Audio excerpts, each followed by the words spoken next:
National Public Radio, in association with Independent Radio Drama Productions, presents one of the cases of Sherlock Holmes, with Edward Petherbridge as Sherlock Holmes and David Peart as Dr. John H. Watson. These two principals will be noticeably absent from this edition of our saga. This is episode 5 of the very first published Sherlock Holmes adventure, A Study in Scarlet. The original story was divided into 3 parts. The first introduced Mr. Sherlock Holmes and Dr. John H. Watson. It then followed Holmes as he investigated the baffling murder of an American named Enoch J. Drever at Lauriston Gardens. Before the investigation ended, a second American, Joseph Stangerson, had also been killed. At the conclusion of the first part, Holmes solved the crime and produced the killer, an American named Jefferson Hope. Hope suffers from a fatal heart condition, and feeling death is near, he tells his tale.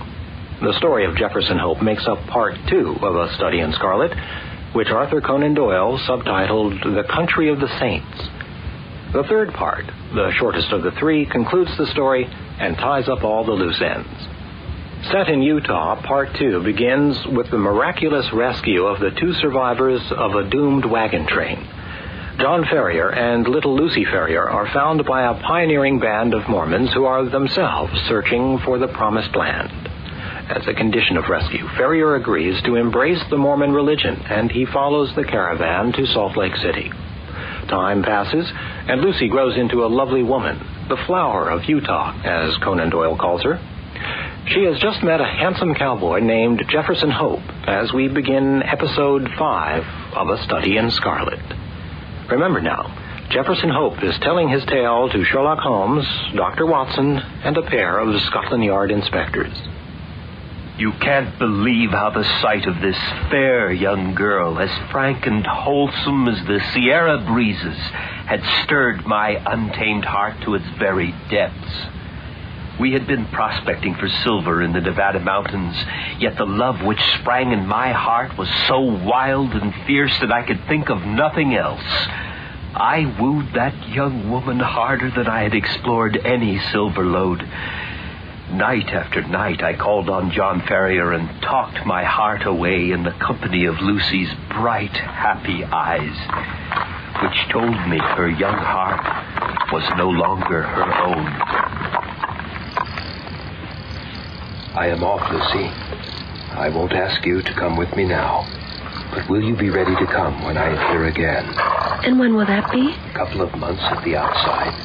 I will come and claim you then. There's no one who can stand between us. And Father? He's given his consent. Provided we can get these mines working all right, I have no fear on that head. In that case, there's no more to be said. I thank God. Settled. But the longer I stay here, the harder it'll be to go.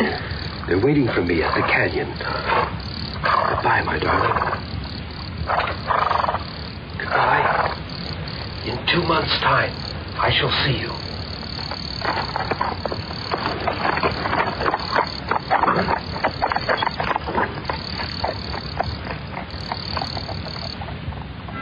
Our women in the land of the saints are few, and our men need wives. I will not allow Lucy to marry a Mormon. Brother Ferrier is married and arranged his daughter. Victims of persecutors are now turned persecutors.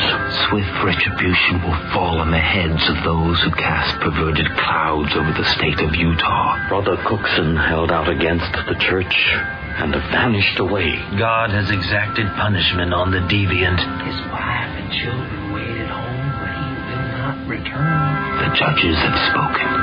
Amen. Amen. Amen. One rash word, one hasty act, annihilation. Praise the Lord God of Zion. The prophet delivered unto us the brides of our future. Pining, weeping women that bear upon their faces the traces of inextinguishable horror. The Indians are murdering immigrants hereabouts and stealing the white women. Suddenly appearing in the harems of elders. Armed, masked men, stealthy, noiseless, flitting through the darkness. The avenging angels.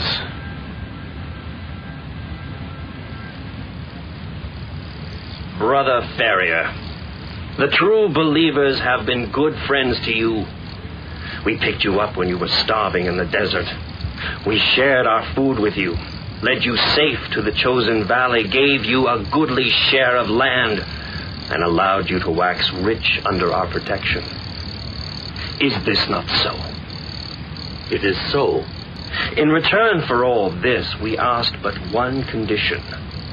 That was that you should embrace the true faith and conform in every way to its usages. This you promised to do. And this, if common report says truly, you have neglected. And how have I neglected it? Have I not given to the common fund? Have I not attended at the temple? Have I not? Where are your wives? Call them in, that I may greet them. It is true that I have not married, but women a few, and there were many who had better claims than I. I was not a lonely man. I had my daughter to attend to my wants. It is of that daughter that I would speak to you. She has grown to be the flower of Utah, and has found favor in the eyes of many who are high in the land. Oh. There are stories of her which I would fain disbelieve. Stories that she is sealed to some Gentile. This must be the gossip of idle tongues. What is the 13th rule in the code of the sainted Joseph Smith? Let every maiden of the true faith marry one of the elect, for if she wed a Gentile, she commits a grievous sin. This being so, it is impossible that you, who profess the Holy Creed, should suffer your daughter to violate it. Upon this one point, your whole faith shall be tested. So it has been decided in the Sacred Council of Four. The girl is young, and we would not have her wed gray hairs. Neither would we deprive her of all choice. We elders have many heifers, but our children must also be provided. Stangerson has a son, and Drebber has a son, and either of them would gladly welcome your daughter to their house. Let her choose between them. They are young and rich and of the true faith. What say you to that? You will give us time. My daughter is very young, and she is scarce of an age to marry. She shall have a month to choose. At the end of that time, she shall give her answer. It were better for you, John Ferrier, that you and she were now lying blanched skeletons upon the Sierra Blanco, than that you should put your weak wills against the orders of the Holy Four. Father? Lucy! I could not help it. His voice rang through the house. Oh, Father, what shall we do? Don't scare yourself. We'll fix it up somehow or other. You don't find your fancy kind of lessening for this fellow Jefferson, do you? No, Father. No, of course not. I shouldn't care to hear you say you did. He's a likely lad, and he's a Christian, which is more than these folk here, in spite of all their praying and preaching. There's a party starting from Nevada tomorrow, and I'll manage to send him a message letting him know the hole we're in. If I know anything of that young man, he'll be back here with a speed that would whip electro-telegraphs. When he comes, he'll advise us for the best. But it is for you that I am a prophet. Something terrible always happens to them. But we haven't opposed him yet. It'll be time to look out for squalls when we do. We have a clear month before us. At the end of that, I guess we had best shin out of Utah. Leave Utah? That's about the size of it. But the farm... We will raise as much as we can in money and let the rest go. To tell the truth, Lucy, it isn't the first time I have thought of doing it. I don't care for knuckling under to any man, as these folk do to their darned prophet. I'm a free-born American, and it's all new to me. Guess I'm too old to learn. If he comes browsing about this farm, he might chance to run up against a charge of buckshot traveling in the opposite direction. But they won't let us leave. Wait till Jefferson comes, and we'll soon manage that. In the meantime, don't fret yourself. And don't get your eyes swelled up, else he'll be tearing into me when he sees you. There's nothing to be afraid about. And there's no danger at all. On that very morning, John Ferrier went into Salt Lake City, tracked down his acquaintance bound for the Nevada mountains, and entrusted him with the secret message to me. As he approached his farm, he was surprised to see a horse hitched to each of the posts of the gate. Still more surprised was he on entering to find two young men occupying his sitting room. One, with a long, pale face, was leaning back in the rocking chair with his feet cocked up upon the stove. The other, a bull-necked youth with coarse, bloated features, was standing in front of the window with his hands in his pockets, whistling. Maybe you don't know us. This here is the son of Elder Drebber, and I'm Joseph Stangerson, son of Elder Stangerson, who traveled with you in the desert when the Lord stretched out his hand and gathered you into the true fold. As he will all the nations in his own good time, he grindeth slowly but exceedingly small. And we have come, at the advice of our fathers, to solicit the hand of your daughter for whichever of us may seem good to you and to her. As I have but 4 wives and Brother Drebber here has 7, it appears to me that my claim is the stronger one. Nay, Brother Stangerson, the question is not how many wives we have, but how many wives we can keep. I shall have his tanning yard and his leather factory. Then I am your elder and am higher in the church. It will be for the maiden to decide. We will leave it all to her decision. Look here. When my daughter summons you, you can come. But until then, I don't want to see your faces here again. There are 2 ways out of the room. There is the door and there is the window. Now, which do you care to use? Let me know when you have settled which it is to be. You shall smart for this.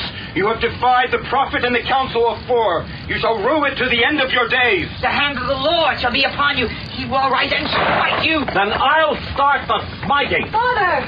Father, no, Father. Let them go. The young canting rascals. I would sooner see you in your grave, my girl, than the wife of either of them. And so should I, Father. But Jefferson will soon be here. Yes. It'll not be long before he comes. The sooner the better. For we do not know what their next move will be.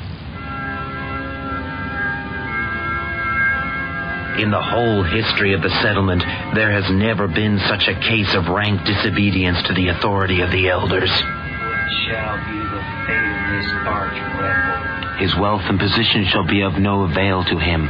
Others as well known and as rich as him have been snatched by the talons of the Lord and cast to the depths of hell.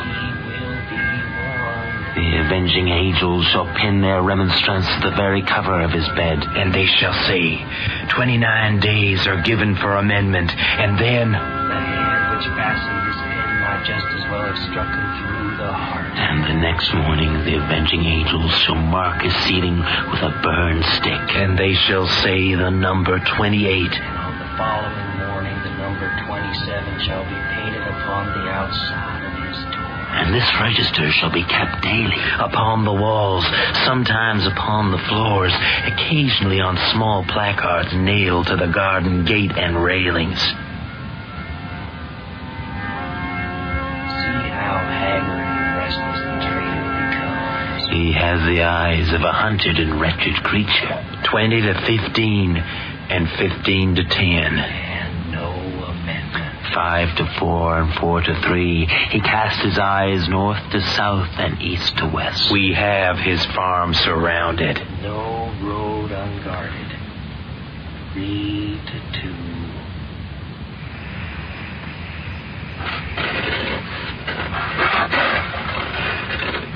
What the hell is that? So they have come. Perhaps this is their way of marking up that the last day of grace has arrived. I will present them with a ready target. Instant death is better than this torturing of the nerves.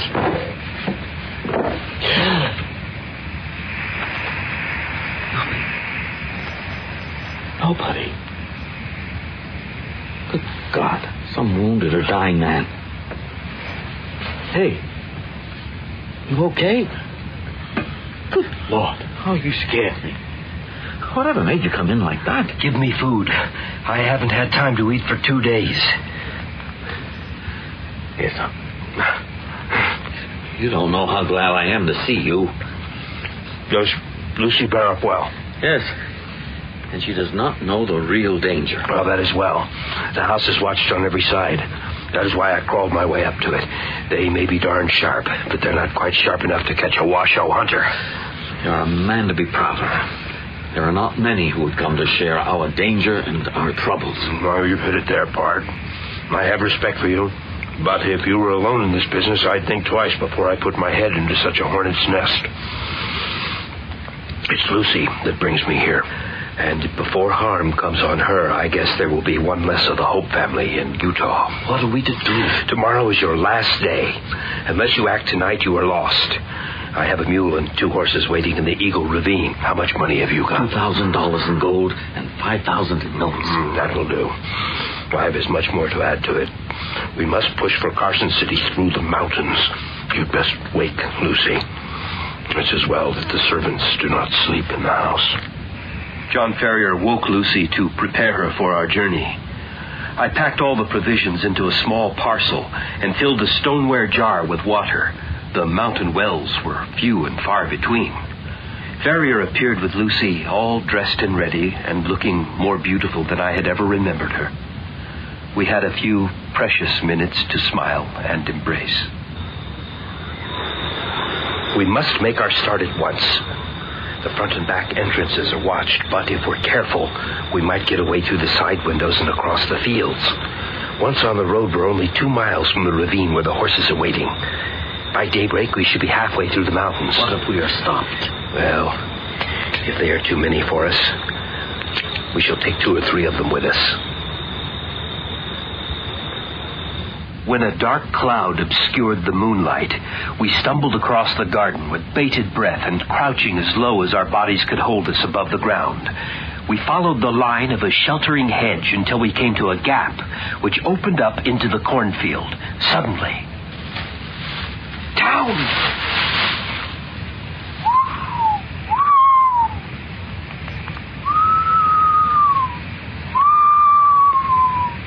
Tomorrow, at midnight, when the whippoorwill calls 3 times. It is well. Shall I tell Brother Drebber? Pass it on to him, and from him to the others. 9 to 7. 7 to 5. Now, quickly.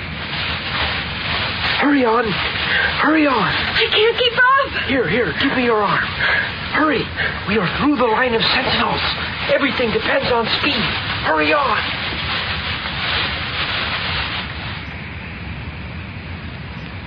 We made it to the canyon. Lucy went upon the mule, old Ferrier upon one of the horses, and I led the other horse along the precipitous and dangerous path. Up the great black crag 1,000 feet high, with long basaltic columns on the rugged surface like the ribs of some petrified monster. On the other side there was a wild chaos of boulders and debris. Soon we reached the wildest and most desolate portion of the pass.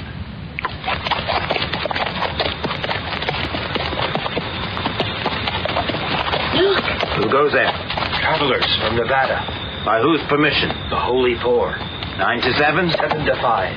Pass, and the Lord go with you. Looking back, we could see the solitary watcher leaning upon his gun, and we knew that we had passed the outlying post of the chosen people, and that freedom lay before us. We rode and climbed the mountains, passing wild torrents. Lucy and old Farrier wanted to rest longer during the watering of the horses, but I knew the avenging angels were on our trail. Everything depended on speed. After 2 days, there was no way of telling how far behind us they were. Are you all right, Father? I am fine, child. I have the strength to hold on to the mane of this old horse. That's strength enough to take us to Carson. What are you doing? Now the sun is still up, we can move on. Our food is run out. We can't go on without more provisions. I reckon if you make a fire here, there's game to be had in these mountains. And I won't be long. And the Mormons? Well, we must be 30 miles ahead of them.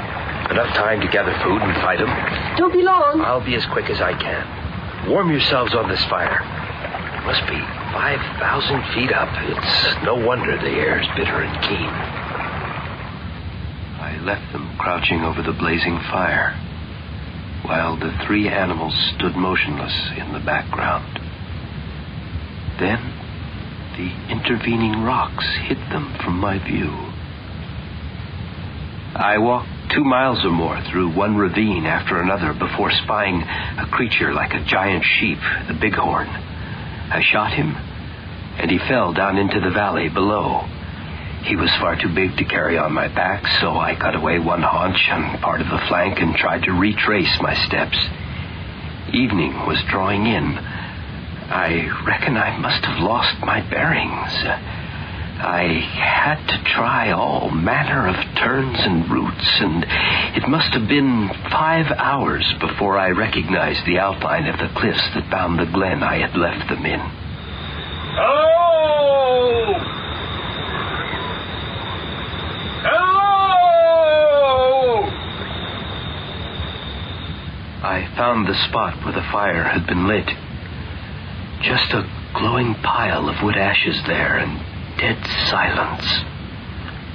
No living creature near the fire remains. Animal, man, maiden, all gone. I seized a piece of wood from the smoldering fire and blew it into a flame. I could see the ground all stamped down by the feet of horses, and the direction of their tracks proved that afterwards they had turned back to Salt Lake City. Maybe they had taken old Farrier and Lucy back with them. But my eyes then fell upon an object which made every nerve within my body chill to the core. A little way on one side of the camp was a low-lying heap of reddish soil. There was no mistaking it for anything but a newly dug grave. There was a stick planted on it with a sheet of paper fluttering in the cleft fork. The inscription was brief, but to the point. John Farrier, formerly of Salt Lake City, died August 4th, 1860.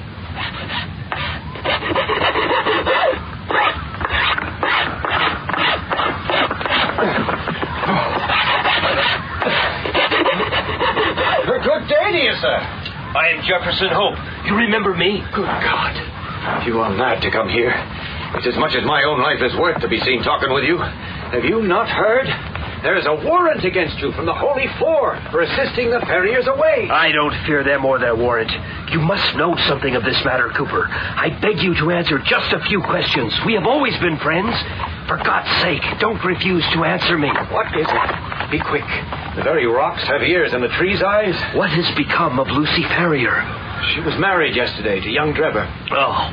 Hold up, man. Hold up. You have no life left in you. Don't mind me. Married, you say? Married yesterday. That's what those flags are for in the endowment house. There were some words between young Drebber and young Stangerson as to which was to have her. They'd both been in the party that followed them, and Stangerson shot her father, which seemed to give him the best claim. But when they argued it out in council, Drebber's party was the stronger, so the prophet gave her over to him. No one won't have her very long, though, for I saw death in her face yesterday. She's more like a ghost than a woman. Are you off, then? Yes, I'm off. Where are you going? Never mind!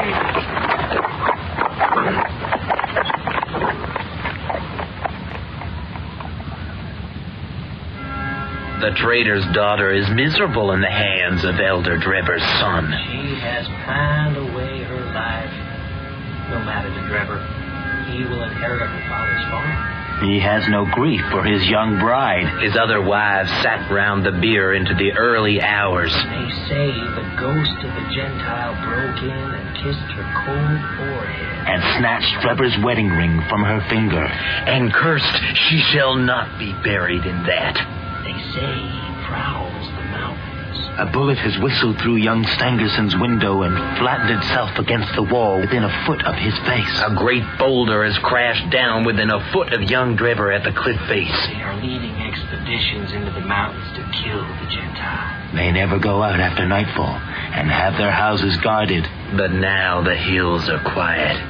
They say the fire of vengeance has burnt out his heart. And the mountain birds nest in his undiscovered skeleton. 5 years it took to recover my strength and wealth in the silver mines of Nevada. I returned to Salt Lake City, disguised and under an assumed name. But the chosen people had fought amongst themselves, and young Drebber and Stangerson had left Utah and become Gentiles. I traveled from town to town throughout the United States. Year passed into year, until I faced Drebber in the window of a store in Cleveland, Ohio. Drebber had recognized the murder in my eyes and persuaded a judge to lock me up with the story that I represented the jealousy and hatred of an old rival. When at last I was liberated on sureties, I found Drebber's house deserted and that he had departed with Stangerson for Europe. Now, Stangerson had fallen on hard times and was now acting as Drebber's secretary.